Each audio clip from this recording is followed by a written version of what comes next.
कह रघुपति सुन भामिनी बाता, मानव एक भगति करनाता। अरे एक नाम से कल्याण होता है भाई, और आपको मुझे तो प्रभु ने धाम में रखा है। आप और मैं तो धाम में नाम जप कर रहे हैं।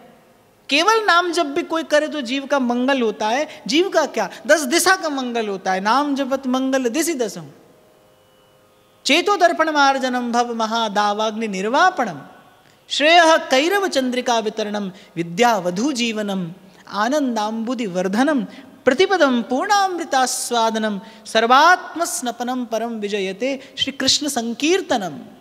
नाम जपत मंगल दिशि दसम। आप और मैं तो धाम में रहकर नाम जप कर रहे हैं। क्या महिमा है इसकी। इसीलिए नित्य प्रति आपको कहता हूं भाई, आपका मेरा उत्तरदायित्व और अधिक है, आपका मेरा कर्तव्य और बड़ा है। आपको मुझे श्री जी ने अपने घर स्थान दिया है कि ये प्रिया प्रीतम का निज गेह है। खेलत लाडली लाल जहां, भीजे सरस स्नेह, न्यारो है सब लोक ते वृंदावन निज गेह। प्रिया प्रीतम ने हमें अपने घर में रखा है, हम प्रिया प्रीतम के घर में रहते हैं। तो आपका मेरा कुछ कर्तव्य है, आपको मुझे और सावधानी से रहना है। आपको मुझे इस भाव से रहना है कि प्रिया प्रीतम के सुख में वृद्धि हो। और भक्त होता क्या है, भगवान का सुख ही तो है, प्रभु का आनंद भक्ति तो है। और फिर भावना की सिद्धि है भाई। धाम में रहते हो, धाम में रहना, यही भाव अपने आप में भीतर बाहर को पुष्ट करने वाला है, संतुष्ट करने वाला है। हम कहाँ रहते हैं, हम प्रिया प्रीतम के निज गेह में रहते हैं। कल भी मैंने आपको निवेदन किया था, व्यास जी के ने राधा मोहन को निज मंदिर महाप्रलय नहीं जात। आप और मैं कहीं किसी घर मकान में नहीं रहते भाई। अगर विचार करो तो इस समय आप और मैं प्रिया प्रीतम के निज मंदिर में हैं। और जो निज मंदिर में रहता है वो बहुत विचार पूर्वक रहता है, बहुत सावधानी पूर्वक रहता है कि सेवा में अपराध ना हो जाए।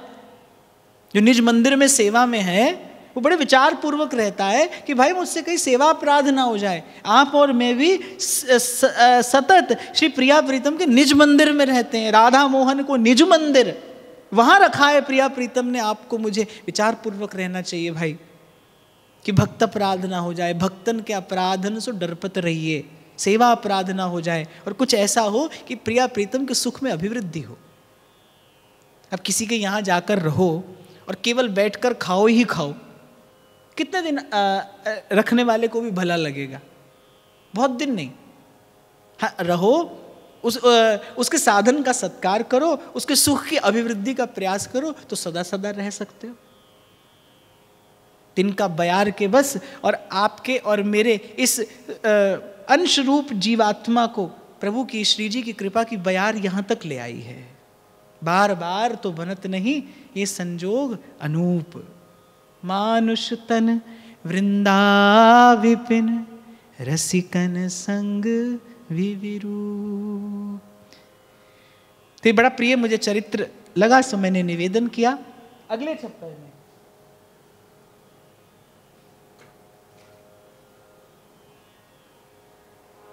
श्री लालाचार्य जी का पावन चरित्र है। आप श्री रामानुजाचार्य के शिष्य भी हैं और उनके जामाता भी हैं, और बड़ा प्रिय चरित्र है, इसलिए नाभाजी ने विशेष रूप से इसका स्मरण किया है।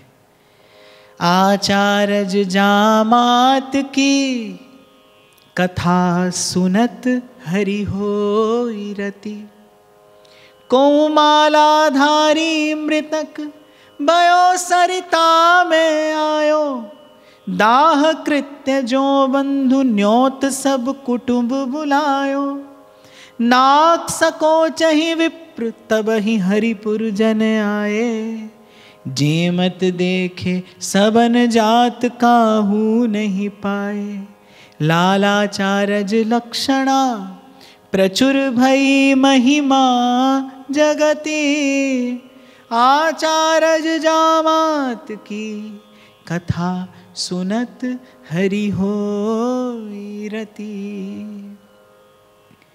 श्रीमद् गोस्वामी श्री नाभाजी महाराज कह रहे हैं कि ये ऐसी कथा है जिसका श्रवण करके प्रभु में प्रेम हो जाता है, प्रभु में अनुराग हो जाता है, इसीलिए मैं इसका वर्णन करता हूँ। आप श्री रामानुजाचार्य जी के शिष्य भी हैं और उनकी पुत्री के पति अर्थात उनके जामाता भी हैं और उनके कृपा पात्र हैं अपने अपने आचरण से, अपने भक्तिपूर्ण आचरण से। तो एक दिन श्री आचार्य चरण ने इनको आज्ञा दी कि संतों को प्रभु से कोटि गुना करके मानना, जानना, या फिर मुझसे अनंत गुना प्रीति तुम्हारी संतों में हो। इस प्रकार परस्पर वार्ता हो रही थी कि संत को प्रभु से कोटि गुना करके जानना चाहिए, मानना चाहिए। इन्होंने बड़ी ईमानदारी से कहा कि प्रभु मेरे लिए यह संभव नहीं है कि मैं प्रभु से कोटि गुना अधिक संतों को जानूं, मानूं, मेरे लिए यह संभव नहीं। तो श्री रामानुजाचार्य ने कहा अच्छा कम से कम 100 गुनी प्रीति तो हो, प्रभु से 100 गुनी प्रीति संत में हो। तो इन्होंने कहा कि शायद मैं ये भी न कर पाऊं। तो फिर आचार्य चरण ने कहा कि अच्छा कम से कम प्रभु जैसी प्रीति तो संत में होनी ही चाहिए। मौन हो गए, थोड़ा संकुचित हो गए। आचार्य चरण ने इनके मन का भाव जान लिया कि कम से कम ईमानदार हैं, निश्चल हैं, निर्मल मन से जो मन में है उसको मेरे चरणों में निवेदन किए जा रहे हैं। अब हमारे जैसे कोई व्यक्ति से कोई कह दे संतों से करोड़ गुना करना, अरे हम कहेंगे हम तो 10 करोड़ गुना पहले ही करते हैं। पर उनका हृदय कैसा निर्मल है, कैसा निश्चल भाव है हृदय का, कह रहे प्रभु मेरे लिए ये संभव नहीं हो पाएगा। तो जब श्री आचार्य चरण ने कहा कि अच्छा कम से कम प्रभु सी प्रीति तो संतों से हो, तो मौन हो गए, थोड़े संकुचित हो गए कि मैं बार बार ना कहता चला जा रहा हूँ, न तो ये सभ्यता है, न शिष्टाचार, ना ही संस्कार है एक शिष्य का, पर मैं क्या करूँ, मेरे मन में ऐसी भावना आती नहीं। श्री सूरदास जी को जब कहा श्रीमद वल्लभाचार्य महाप्रभु ने कुछ भगवत लीला गाओ, अरे सूर आंध्रे होए के घिघियाए रहे होए, कहते ठाकुर जी को जस गा। सूरदास जी ने बड़े निर्मल मन से कहा प्रभु जस आपकी कृपा से देखूं तो गाऊं, आपकी कृपा से प्रभु का रस जस ये प्रसाद पाऊं तो प्रभु का जस गाऊं। तो इन्होंने भी बड़ी निर्भीकता पूर्वक और सत्यता पूर्वक गुरु चरणों में निवेदन कर दिया कि मुझसे ये संभव नहीं हो पाएगा। फिर अंत में आचार्य चरण ने कहा कि अच्छा ठीक है, अपने किसी सुहृद जैसी प्रीति तो संत से करना, अपने किसी भाई बंधु जैसी प्रीति तो संत से करना। तो ये बड़ी प्रसन्नता पूर्वक तत्पर हो गए, तैयार हो गए कि हाँ मैं अपने किसी सुहृद, अपने किसी भाई बंधु जैसी प्रीति संत से करूंगा। लेकिन गुरु से अन्यथा कुछ नहीं कहा। जो अपने मन का हृदय का भाव था सो गुरु चरणों में जो कहते हो निवेदन करते गए और गुरु की प्रसन्नता प्राप्त की, गुरु की प्रसन्नता प्राप्त की। पूर्व भी मैंने आपको निवेदन किया गुण, अपना गुण। अब यदि आप शांति चाहते हैं, अंतर्मन की शांति चाहते हैं, चित्त की स्थिरता चाहते हैं, तो अपना गुण प्रभु के चरणों में निवेदन करिए और जो अपना अवगुण है उसे गुरु चरणों में जाकर कह दीजिए, कहिए, अपने मुख से प्रकट करिए अपने अपने मन का पाप, वो तभी जाएगा भाई। हमने अपने ही भीतर अपने पाप के लिए घर बनाकर रखा है, पाप को छिपा कर, पाप को दुरा कर। पाप को अपने भीतर हमने छिपाया है और पाप को छिपाना पाप को बढ़ाना है। जब गुण आए तो मौन होकर, विनम्र होकर, कृतज्ञ होकर प्रभु के चरणों में निवेदन करिए, कहने की आवश्यकता नहीं है। और जब बात दोष की हो तो उच्च स्वर से उसका उच्चारण करिए, गुरु के सन्मुख जाकर कहिए। सूरदास जी ने बिल्कुल संकोच नहीं किया। जब सूरदास जी श्रीमद वल्लभाचार्य महाप्रभु से मिले उस समय उनके एक सिद्ध के रूप में ख्याति थी सारे संसार में कि वो प्रज्ञा चक्षु हैं, वो मन की बात जानने वाले हैं, भूत भविष्य वर्तमान बताने वाले हैं। ऐसे सूर स्वामी के नाम से उनकी पूरे देश भर में ख्याति थी। पर जब श्रीमद आचार्य चरण मिले, परिचय पूछा, कुछ नहीं कहा कि भाई मैं सूर स्वामी हूँ, सिद्ध हूँ, भूत भविष्य वर्तमान देख सकता हूँ, त्रिकालदर्शी हूँ, ऐसा कोई परिचय नहीं दिया। क्या कहा? मौसम कौन कुटिल खल कामी। रो पड़े। जिस तन दियो ताही बिसरायो। हे प्रभु, हे कृपानाथ, मैं आपके चरणों में बैठने योग्य नहीं हूं। जिस तन दियो ताही बिसरायो, ऐसी नमक हरामी मौसम कौन कुटिल खल का। और हुआ क्या, ये दोष कह देने से श्रीमद् वल्लभ आचार्य महाप्रभु ने कहा ये निर्मल निश्चल चित्त है, तत्काल भगवत लीला का दर्शन करा दिया। तो आचार्य चरण ने कहा 1,000,000 गुना प्रीति संतों से करना। बोले नहीं, मैं नहीं कर पाऊंगा। अच्छा 100 गुनी तो करना, शायद मैं ये कर पाने में भी समर्थ नहीं हूं। अच्छा प्रभु जैसी प्रीति तो संतों से हो। मौन हो गए, संकुचित होकर, लज्जित होकर मुख नीचे कर लिया। आचार्य चरण समझ गए, फिर कहने लगे अच्छा ठीक है, अपने भाई बंधु से प्रीति तो संत से करना। बड़े प्रसन्न हो गए कि हाँ हे प्रभु, आपकी इस आज्ञा का निर्वाह मैं करने का प्राणपण से प्रयास करूंगा। और इस व्रत को जीवन में धारण कर लिया। सदा संतों को अपने सुहृद के समान ही मानते रहे, उसी प्रकार उनका पोषण करते रहे। हुआ क्या, एक बार इनकी पत्नी कुछ अन्य स्त्रियों के साथ कावेरी नदी में जल भर रही थी। एक वैष्णव, एक साधु का शव बहता हुआ आया। उसके गले में तुलसी की कंठी सुशोभित थी। उसके वेश से मालूम पड़ रहा था कि कोई विरक्त वैष्णव है, कोई साधु है। तो वो जो जल भरने वाली स्त्रियां थी, उन्होंने हंसी विनोद में इनकी पत्नी से कह दिया, देखो तुम्हारा देवर है या जेठ, क्योंकि इनके पति जो थे वो संतों को अपना भाई कहकर मानते थे, उसी प्रकार उनकी सेवा करते थे, उनका पोषण करते थे। तो उन स्त्रियों ने उपहास के स्वर में इनकी पत्नी से कहा कि देखो पहचान लो कि तुम्हारा देवर है या जेठ। पत्नी भी बड़ी भक्ता थी, उन्होंने जाकर पति से सारी बात कही कि जाने कौन है, किसका शव है, पर वैष्णव है, उसके माथे पर तिलक भी है, उसके गले में कंठी भी सुशोभित है, उसके वेश को देखकर अनुभव होता है कि भाई वो कोई विरक्त वैष्णव है। तो भाई के ही समान दुखी हुए, जैसे अपना भाई मृत्यु को प्राप्त होने पर दुख होता है, ऐसे ही श्री लालाचार्य जी उस शव को देखकर दुखी हुए। प्रभु के नाम का कीर्तन उनके निमित्त किया, उनका अंतिम संस्कार किया। और अंतिम संस्कार के पश्चात जिस दिन ब्राह्मण भोज था, तो उन्होंने सब ब्राह्मणों को निमंत्रण दिया कि भाई ये मेरे सुहृद हैं, ये मेरे बंधु हैं, और प्रभु के धाम को गमन हुआ है, तो ब्राह्मण भोज के लिए आप सब आए। अब ब्राह्मणों ने पहले तो न्योता स्वीकार कर लिया, फिर उनमें से कोई एक अधिक बुद्धिमान होगा। हमारे यहाँ कहते हैं ना, बोले किसी किसी के पास 1.5 बुद्धि होती है। तो कोई अधिक बुद्धिमान था, उसने कहा कि भाई हम तो जानते नहीं कि वो व्यक्ति जिसके भोजन में हम भोजन करने जा रहे हैं, जिसकी अंतिम क्रिया में हम भोजन करने जा रहे हैं, भाई हम तो जानते नहीं वो कौन सी जात का होगा, तो हम तो नहीं जाएंगे।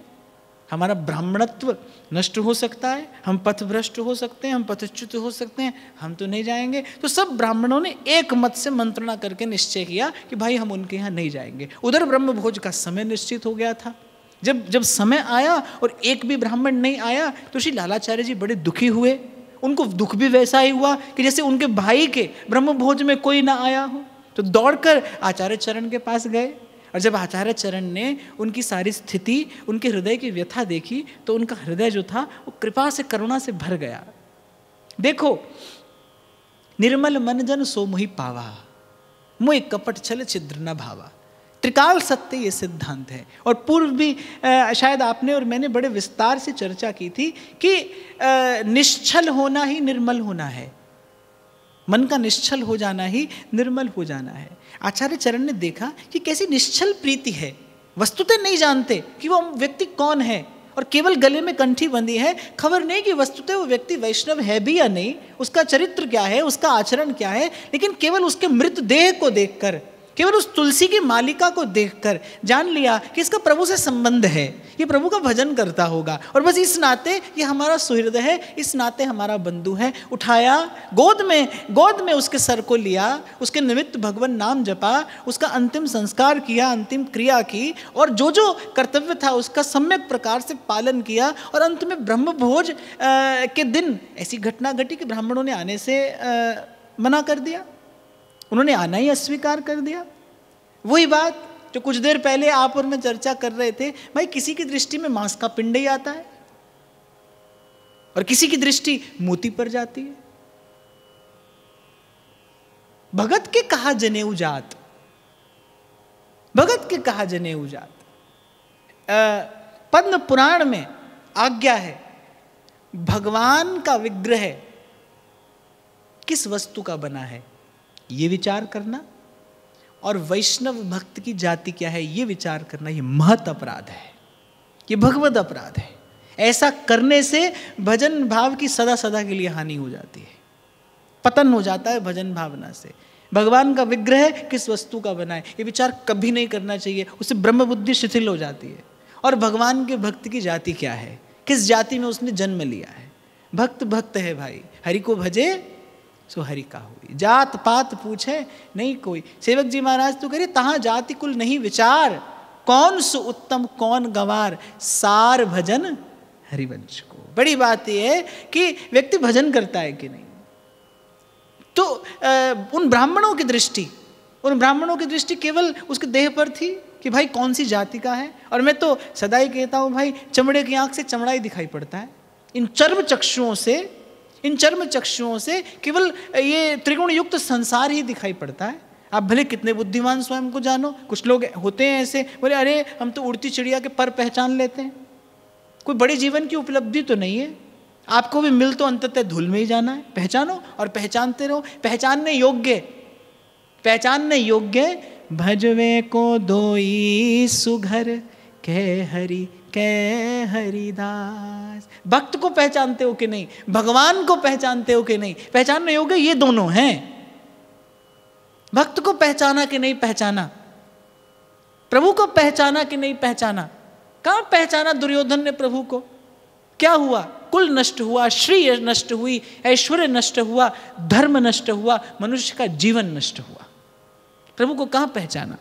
तो पहचानने योग्य जो है वो पहचान में आना चाहिए, बाकी कुछ पहचान में आए नहीं आए। ऐसे ऐसे भक्तों के चरित्र का वर्णन आगे श्री नाभाजी महाराज करेंगे जिन्हें पोथी पढ़नी नहीं आती। जनाबाई का प्रसंग, वो गोबर के कंडों से विट्ठल विट्ठल कहलाती है। कबीर जी को भी साष्टांग दंडवत करने की इच्छा हुई। वो क्या है, जो जानने योग्य वस्तु है वो उसने जान लिया। गोपी भी कभी पाठशाला में नहीं गई, ऐसा कहीं वर्णन नहीं आता कि गोपी बहुत विद्वान है, पर गोपी ने जो जानने योग्य है वो जान रखा है। सूर हमारे नंद नंदन बिन और नहीं जगदीश, रे उधो मन ना भय 10-20। जो जानने योग्य है वो जान लिया है उसने। तो जो पहचानने योग्य है वो पहचान में आ रहा है कि नहीं आ रहा। भक्त पहचान में आता है कि नहीं, भक्ति की पहचान है कि नहीं, भाव को पहचानते हैं कि नहीं। आप पहचानेंगे नहीं तो सम्मान कैसे करेंगे। सम्मान करने के लिए पहचानना आवश्यक है ना। भक्त की पहचान हो, भक्ति भाव की पहचान हो, भगवान की पहचान हो। तो उन्होंने जो पहचानने योग्य तत्व था उसको पहचान लिया, और उसी नाते ये सब क्रिया की। जब आचार्य चरण ने उनके हृदय का ये भाव देखा तो बड़े प्रसन्न हुए, आशीर्वाद दिया कि जाओ, तुम्हारे घर स्वयं भगवान के पार्षद भोजन करने आएंगे। दौड़ कर गए, भोजन की सारी व्यवस्था की, प्रभु को प्रसाद निवेदन किया। और वैसे भी उन ब्राह्मणों को ये विचार करना चाहिए था कि श्री लालाचार्य जी के यहाँ भोजन थोड़ी मिलेगा, प्रभु का प्रसाद मिलेगा। उनके यहाँ जो भी वस्तु होगी वो कुछ और नहीं होगी, प्रभु को निवेदित प्रसाद होगा। और प्रसाद तो प्रसाद होता है भाई। तो आचार्य चरण ने कहा कि उन ब्राह्मणों का ऐसा सौभाग्य नहीं कि आपके यहाँ प्रभु का प्रसाद पाएं। आप जाइए, प्रभु के प्रसाद की महिमा जो जानते हैं वो ही आपके यहाँ प्रसाद पाने आएंगे। आचार्य चरण ने निश्चिंत करके भेजा कि प्रभु के प्रसाद की महिमा जो जानते हैं वही आपके यहाँ प्रसाद पाने के लिए आएंगे।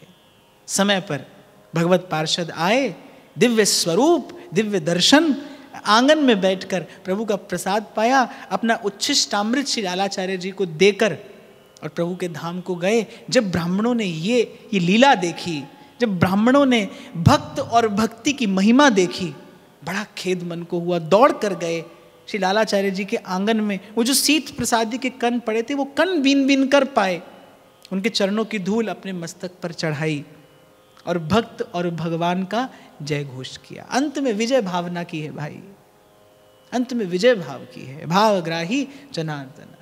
इसीलिए प्रथम दिन यहीं से चर्चा आरंभ की थी शायद हमने। भाई मन को संभाले रखना, अपने हृदय के भाव को ही अपनी परम संपत्ति मानना, परम संपत्ति जानना। हो सके तो नित्य प्रति अपने और अंतर में इसी भाव को दृढ़ करिए। कि हम यहाँ किसी घर मकान में नहीं रहते हैं, हम संसार में नहीं रहते भाई, हम संसार में नहीं रहते। हमें श्री जी ने कृपा करके अपने धाम में रखा है, अपने चरणों के निकट रखा है। रसिकों ने सदा सदा याचना की है, दीजे वृंदावन वास, निरखूं श्री राधा वल्लभ लाल को। यहाँ चलत फिरत सुनियत रहे राधा वल्लभ लाल। और ध्रुवदास जी तो कहते हैं, जिनको वृंदा विपिन है कृपा तिन्हीं की होए, वृंदावन में तबही तो रहन पाई है सोए।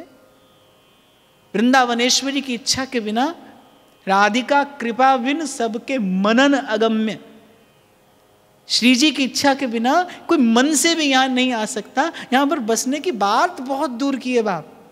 प्रथम यथामति प्रणव श्री वृंदावन अति रम्य, श्री राधिका कृपा बिन सबके मनन अगम्य। श्री जी ने तो रख लिया, अब वृंदावन की जो रहनी है उसको धारण आपने और मुझे करना है। वृंदावन इही विधि बसे, तज के सब अभिमान, तृणते नीचो आपको जाने सोई जान। वृंदावन यही विधि बसे, तज के सब अभिमान। तो ऐसा श्री लालाचार्य जी का पावन निर्मल चरित्र है। अगले छप्पे का चिंतन हम और करेंगे।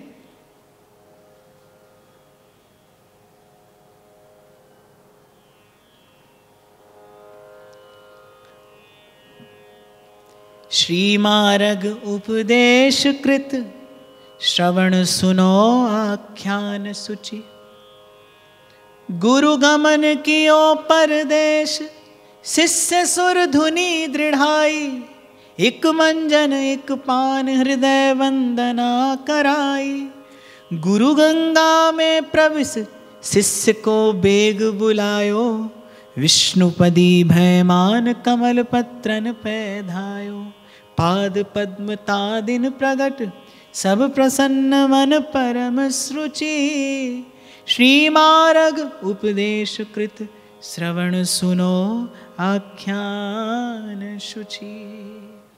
नाम का वर्णन तो श्री नाभाजी महाराज नहीं करते, पर गुरु और शिष्य का बड़ा पावन और बड़ा प्रेरक प्रसंग है, पवित्र वार्ता है कि गंगा किनारे एक संत का आश्रम था और गुरुदेव अपने कुछ शिष्यों के साथ वहां पर भगवत भजन, भगवत सेवा करते थे। बड़े अनुरागी शिष्य गुरुदेव के चरण कमलों में अनुरक्त। एक शिष्य का तो विशेष अनुराग गुरु चरणों में, वो गुरु के दर्शन के बिना जीवन ही धारण नहीं कर पाता था। तो एक बार श्री गुरुदेव को किसी कार्य से प्रदेश जाना हुआ, तो शिष्य ने बड़े आकुल स्वर में कहा कि मैं तो आपका श्रीमुख दर्शन करके ही जीवन धारण करता हूँ, आपके चरणों का दर्शन न करूं तो मेरे लिए जीवन का कोई आधार ही शेष नहीं रह जाता। तो गुरु ने जब उस शिष्य के हृदय के उस गंभीर भाव का अनुभव किया तो कहा कि जब तक मैं न आऊं तब तक श्री गंगा जी को ही अपना गुरु मानकर जानकर इनकी सेवा करना, अर्चना करना और इनके सानिध्य में रहना। और गुरु आज्ञा करी ऐसी। कृपा पात्र सोई जानिए जो आज्ञावर्ती होए। गुरुजनों की आज्ञा में रहने वाला भगवत कृपा का पात्र होता है। उन्होंने गुरु के शब्द को ज्यों का त्यों धारण कर लिया। गुरु ने कहा कि मेरी अनुपस्थिति में श्री गंगा जी को ही, श्री विष्णुपति जी को ही अपना गुरु करके जानना, मानना, इनका सेवन करना और इनके सानिध्य में रहना। तो वो जैसी अर्चना, जैसी आराधना गुरु चरणों की करते थे, वो बिल्कुल ज्यों की त्यों श्री गंगा जी की करने लगे। अब बाकी सब शिष्य तो गंगा जी में स्नान करते, आचमन आदि करते, पर वो बड़े दूर से गंगा जी को चरण से स्पर्श किए बिना, गंगा जल की धारा को चरण से स्पर्श किए बिना दूर से गंगा जी को प्रणाम निवेदन करते, अर्चना करते, आराधना करते, गुरु चरणों का ध्यान करते और इस प्रकार सेवन करते रहे। नियत समय पर गुरुदेव लौट कर आए। श्री गुरुदेव एक दिन श्री गंगा जी का स्नान करने के लिए गए, तो गंगा जी के जल की धारा के मध्य उन्होंने उसी शिष्य से कुछ लाने के लिए कहा कि शीघ्र ये वस्तु लेकर मेरे निकट आओ। अब वो मन में विचार करने लगे कि मेरे मन में तो ऐसा दृढ़ व्रत है कि श्री गंगा जी की धारा को अब कभी चरण से स्पर्श नहीं करूंगा, क्योंकि गुरुदेव ने आज्ञा दी थी कि गंगा जी को मेरा ही स्वरूप जानकर, मानकर इनकी आराधना करना। तो गंगा जी का चरण स्पर्श करता हूं तो भाव की हानि होती है, और यदि गुरु आज्ञा का पालन नहीं करता हूं तो भी अपराध होता है। तो मन में वो बड़ी दुविधा में पड़ गए, नेत्रों से अश्रुपात होने लगा और श्री गंगा जी का ही ध्यान करते हुए गंगा जी से ही प्रार्थना करने लगे कि इस दुविधा से आप ही मेरा निस्तार करिए, कोई ना कोई मार्ग दीजिए। मैं चरणों से आपका स्पर्श नहीं कर सकता, मैं आपकी जल की धारा को छू नहीं सकता। देखो श्री प्रियादास जी कहते हैं भक्तमाल में कि नहीं पाऊं भक्त दाव को, कभी भी संत की किसी भी क्रिया को देखकर अपने मन में कोई प्रश्न नहीं लाना चाहिए। ध्रुवदास जी कहते हैं कि जिन्होंने संत के आचार विचार की ओर देखकर अपने मन में कोई संशय किया, ध्रुवदास जी कहते तिन सब अनाचार कियो, तिनके एक निमेष के रस भजन पर और सुख कोटि कल्पन के वार डारिए।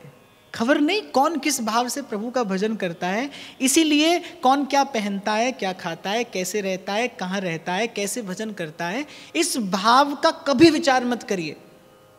मैं तो आपको ये भी निवेदन करूंगा, जितने भक्त हैं उतनी भावनाएं हैं प्रभु का भजन करने की। खबर नहीं कौन किस भाव से प्रभु को रिझाता हो और किसके भाव को प्रभु कैसे स्वीकार करते हो।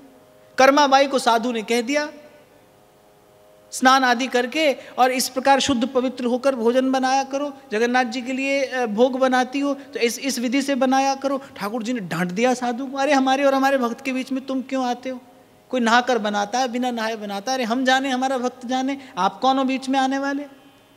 तो कभी भी भक्त के आचार विचार की ओर देखकर अपने मन में संशय न लाइए, अपराध हो जाएगा आपसे, ऐसा ना करिए।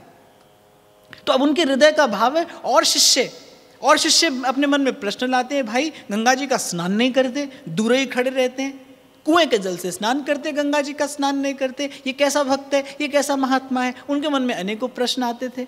जब गुरुदेव स्नान करने गए तो भी वो दूर खड़े और गुरुदेव और गंगा जी का दर्शन कर रहे हैं। गुरुदेव ने मन में विचार किया कि भाई बात क्या है। उन्होंने उन्हीं शिष्य को आज्ञा दी कि अमुक वस्तु लेकर हमारे निकट आओ। अब वो डरते डरते जैसे ही गंगा जी की धारा के निकट आए तो अंतर्यामी ने प्रेरणा की और श्री गंगा जी ने कृपा करके कमल पुष्पों के पत्र प्रकट कर दिए और उनका मार्ग बना दिया।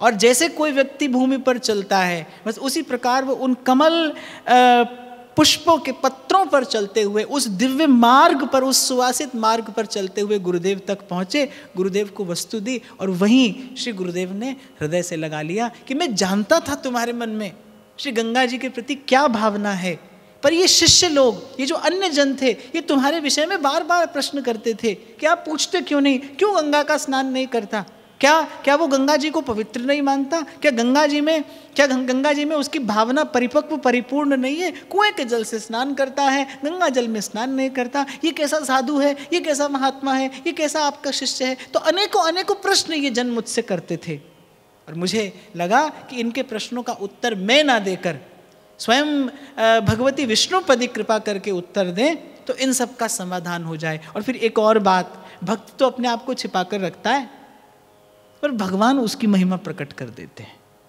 प्रेमी अपने आप को छिपा कर रखता है, दुरा कर रखता है, लेकिन जो प्रेम है वो प्रेमी को प्रकट कर देता है।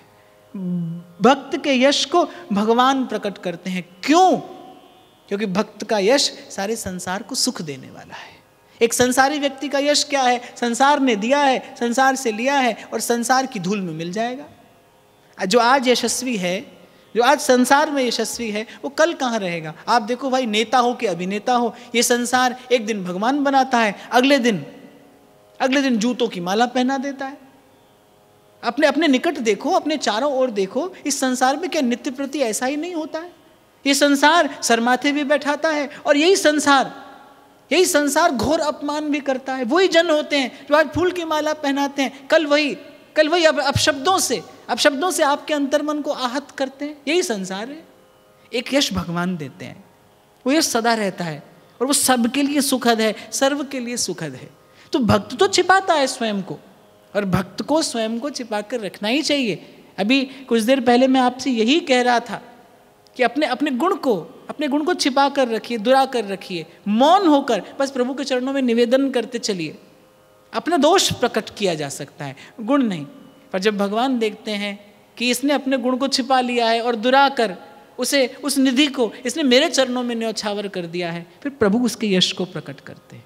भक्त के जीवन में जो भी प्रतिकूलता आती है, भक्त के जीवन में जो भी कष्ट कठिनाई आती है, वो केवल उसके यश को प्रकट करने के लिए आती है। कुछ दिन पूर्व चर्चा में मैंने आपको कहा था कि चंदन की लकड़ी चिकने पत्थर पर नहीं घिसी जाती।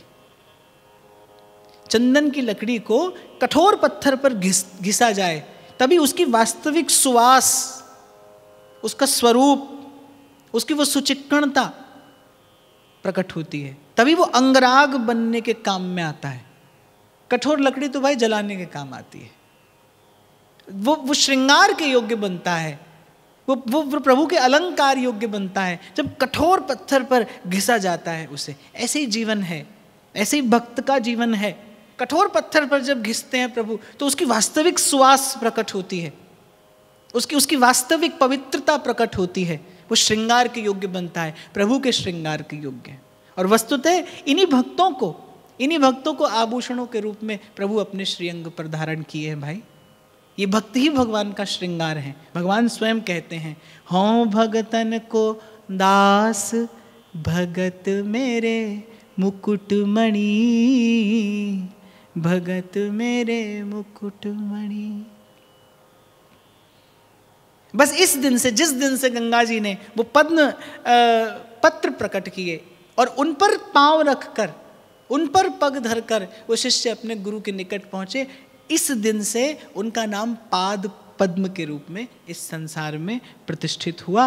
और इस पावन चरित्र का स्मरण श्री नाभा जी ने इसलिए किया है कि गुरु की आज्ञा को यथावत पालन करने वाला भगवत कृपा का पात्र होता है। सुधर्म बोधिनीकार इसी सिद्धांत की प्रतिष्ठा करते हैं ना, कृपा कृपा सब कोई कहे, कृपा पात्र नहीं कोई, कृपा पात्र सोई जानिए जो आज्ञावर्ती हुए। गुरु की आज्ञा को जो का त्यों मान लेने वाला। मैं तो पहले भी कई बार आपसे कहता था, भाई गुरु ने जो कहा है वही मंत्र है। मंत्र से गुरु नहीं मिलता, गुरु से मंत्र मिलता है। गुरु ने जो कहा है वो मंत्र है। मैं वो श्री रामकृष्ण दास बाबा की कथा आपको सुनाया करता था कि वो ब्रजवासन उनके पास में आती थी। अब बाबा किसी को शिष्य बनाते नहीं थे, वो ब्रजवासन बार बार बाबा से मंत्र लेना चाहती थी। एक दिन उसने कहा कि बाबा मैं तो वल्लभ कुल की हूँ, कौन सा मंत्र जपो? तो बाबा ने कहा वल्लभ कुल में तो एक ही मंत्र जपो जाए, तो जपो कर। बोली बाबा वो तो मैं ना जप सकूं, उसमें तो चंपो के चाचा को नाम आवे। तो बाबा समझ गए कि भाई इसके पति का नाम भी कृष्ण है, इसलिए वो मंत्र नहीं जप सकती। तो बाबा ने कहा अच्छा चंपो के चाचा शरणम ममा ये तो जप लेगी। हाँ बोली बाबा ये तो खूब जप लेंगी। और कहते कि वो ब्रजवासन उस दिन से चंपो के चाचा शरणम ममा यही जपने लगी। अब भाई कोई बुद्धिमान विद्वान, कोई विद्याधारी और हम जैसा कोई स्वयं कोई बहुत बुद्धिमान जानने समझने वाला देखेगा तो कहेगा ये क्या लीला है, ये कैसे गुरु और ये कैसा मंत्र। पर उसने इतनी निष्ठा से इस मंत्र को जपा कि उसकी एक इच्छा थी कि एकादशी के दिन मेरा शरीर छूटे, एकादशी के दिन प्रभु मुझे लेने के लिए आए। और उसकी इच्छा पूर्ण हुई। एकादशी के दिन ही उसने अपने देह का परित्याग किया, वृंदावन धाम में किया और चंपो के चाचा शरणम ममा इसी मंत्र से श्री कृष्ण के चरणों की प्राप्ति की। गुरु ने जो कहा है वो मंत्र है। गुरु ने कहा श्री गंगा जी को मेरा स्वरूप जानकर मानकर उनकी आराधना करना, जो कहते हो हृदय में धारण कर लिया। और उस दिन के बाद से कभी श्री गंगा जी की धारा को चरण से छुआ नहीं, चरण स्पर्श नहीं कराया गंगा जी की धारा को। यहाँ वृंदावन में भी एक महात्मा रहते थे, वो श्री यमुना जी में श्री प्रियाजू की सहचरी का ही भाव रखते थे और कभी श्री यमुना जी की धारा को स्पर्श नहीं करते थे। दूर से श्री यमुना जी को प्रणाम करते थे, कभी आचमन भी नहीं किया। तो भक्त के हृदय की भावना है, संत के हृदय की भावना है, जाने और फिर जाने कौन सी बात पर दयानिधि रीझ जाते हैं। तो ऐसे ऐसे भक्तों के दिव्य विचित्र विलक्षण अद्भुत भाव हैं, इस जगत को भी और जगन्नाथ को भी आनंद देने वाले हैं। इसके बाद श्री रामानुज पद्धति प्रताप अवनि अमृत वै अनुसरो, देवाचार्य द्वितीय महामहिमा हरि आनंद, तस्य राघवानंद भय भक्तन को मानद, पत्रावलंब पृथ्वी करी वकाशि स्थाई, चार बरन आश्रम सब ही को भक्ति दृढ़ाई, तिनके रामानंद प्रगट विश्व मंगल जिन वपु धरो, श्री रामानुज पद्धति प्रताप अवनी अमृत भय अनुसरो। फिर कहते हैं श्री रामानुज पद्धति। जैसा कि कल हमने चर्चा की कि श्री रामानुजाचार्य का जन्म दक्षिण भारत में हुआ, भक्ति द्राविड़ उपजी, लेकिन उत्तर भारत में ये भावना लाए रामानंद, ऐसा कबीर जी वर्णन करते हैं। भक्ति द्राविड़ उपजी लाए रामानंद। द्रविड़ देश में अर्थात दक्षिण भारत में इस भक्ति के इस स्वरूप का प्राकट्य हुआ, अवतरण हुआ श्री रामानुजाचार्य के रूप में। उनके शिष्यों प्रशिष्यों ने इस भावना का प्रसार किया और एक पद्धति श्री रामानुज पद्धति, अर्थात जैसे श्री रामानुजाचार्य की भजन भावना को इस स्थान के अनुकूल अनुरूप बनाकर एक और पद्धति प्रचलित हुई, जिसमें श्री देवाचार्य, श्री हरियानंद और श्री राघवानंद बड़े प्रतापी आचार्य हुए। कहते हैं पत्रावलंब पृथ्वी करी, वो काशी स्थाई, 4 वरन आश्रम सब ही को भक्ति दृढ़ाई।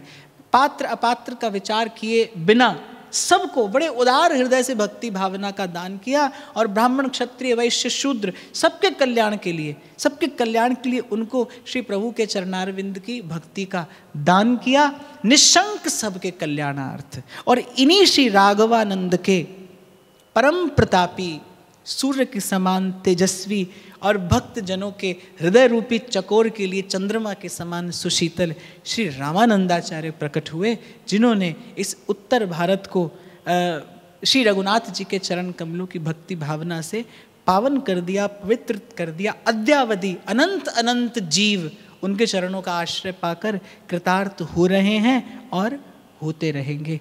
अमृत कुंभ के रूप में इनका प्राकट्य हुआ। जिसने एक बूंद पाई वो सदा सदा के लिए काल चक्र से मुक्त होकर प्रभु का दास हुआ, प्रभु का सेवक हुआ।